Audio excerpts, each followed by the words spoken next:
네, 샬롬 반갑습니다. 네, 바른교회 장승재 목사입니다. 오늘 하나님의 말씀은 사무엘상 3장 15절에서 21절 말씀입니다.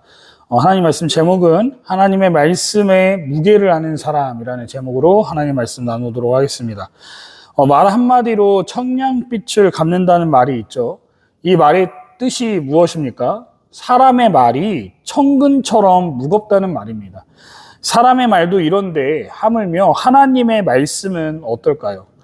말할 것도 없겠죠. 그런데 안타깝게도 사무엘이 살던 사사시대에는 하나님의 말씀이 희귀하던 때였다라는 겁니다. 그런데 오늘 본문을 보니까 드디어 하나님의 말씀의 무게를 감당하는 사람이 등장합니다. 그가 누굽니까? 바로 사무엘이라는 거예요. 우리는 이 사무엘의 모습을 통해서 하나님의 말씀을 받은 사람은 어떻게 살아가야 하는지를 우리가 좀 살펴보기 원합니다. 1절을 보니까 하나님께 말씀을 받은 사무엘은 엘리 집안을 향한 심판에 대한 메시지로 곧바로 엘리에게 알리지 않고 자기 자리에 가서 누웠음을 알 수 있습니다. 그리고 사무엘은 아침이 밝을 때까지 어느 때처럼 성전 문을 열었다라고 말하고 있어요. 그러면 사무엘이 어떤 심정이었을까요? 성경은 사무엘이 두려워하고 있었다라고 말하고 있습니다. 그러면 사무엘은 왜 두려워했을까요? 물론 말을 전하는 게 힘들어서 그랬겠죠. 그리고 성소의 문을 열면 엘리가 들어올 것이고 그와 대면해야 함을 알고 있었기 때문에 사무엘은 이 말을, 이 엘리 집안을 심판하시겠다고 하시는 이 하나님의 말씀을 어떻게 전해야 되나 정말 많은 생각이 들었으리라 생각이 됩니다. 이 사무엘이 두려워하던 상황은 아니나 다를까 그대로 다음 절에 벌어짐을 알 수 있어요. 사무엘이 성소의 문을 어느 때처럼 딱 열자마자 엘리가 사무엘을 부르는 것 아니겠습니까? 내 아들 사무엘아 라고 말합니다. 정말 엘리도요, 눈치는 참 빠른 것 같아요. 근데 왜 하나님의 사역을 하는 데 있어서는 이렇게 눈치 있게 행동을 못한 건지 참 답답한 부문이 아닐 수 없는 것 같습니다.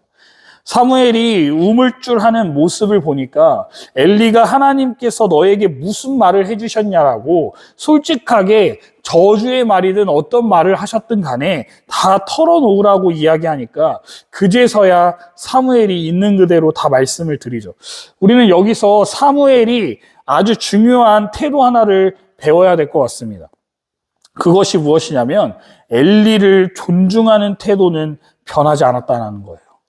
엘리를 심판하신다는 말씀을 들었고 그 말씀을 전달할 수 있는 사람으로서 선택받았다면 여러분 우쭐댈 만도 하지 않겠습니까? 이제 당신 시대는 끝났다고, 하나님은 날 선택하셨고 이제 내가 대제사장이 될 수 있어라면서 엘리를 무시할 법도 한데 사무엘은 그런 행동이나 말을 절대 하지 않았다라는 거예요. 우리는 이것을 배워야 되는 성품 중 하나라고 저는 생각이 듭니다. 하나님은 이렇게 겸손하고 하나님께서 말씀하셨지만 그 질서를 무너뜨리지 않고 그곳에 순응하며 하나님께서 새로운 법도와 질서를 세워가실 것을 믿으며 따르는 사람을 사용하신다는 거예요. 반대로 우리는 엘리의 모습에서도 배울 게 있다라고 또 생각되는 게 하나 있습니다. 그것이 무엇이냐면 하나님의 심판에 사울과는 다르게 온전히 그것을 인정하고 순순히 받아들였다라는 거예요. 엘리의 고백을 보십시오. 18절입니다. 여호와께서 선하신 대로 하실 것이니라 하시니라. 엘리는 하나님께서 사무엘을 선택하시고 세우셨다는 것을 완전히 인정했다라는 말씀인 거예요. 엘리는 사무엘을 괴롭히거나 인정하지 못한다라고 갈등을 일으키지 않았다는 겁니다. 아니, 하나님 어떻게 내 아들들을 내버려 두고 이 어린아이를 선택하셔서 이런 말씀을 나에게 전하시냐, 아니면 나에게 직접 말씀해 주셔도 되는 것 아닙니까? 왜 이 아이를 통해서 우리의 집안의 심판을 이야기를 들어야 됩니까? 라고 불평하고 불만할 수 있지 않겠습니까? 그런데 엘리는 그렇게 하지 않았다라는 거예요. 하나님의 뜻을 그대로 받아들이는 모습이 있었다는 겁니다. 우리도 그래야 될 줄 믿습니다. 하나님의 말씀을 온전히 받아들이는 마음만큼은 엘리와 같아야 될 줄 믿습니다. 그런데 우리는 여기서 한 가지 더 나아가서 심판받을 만큼 행동을 저지르지 않아야 되지 않겠습니까?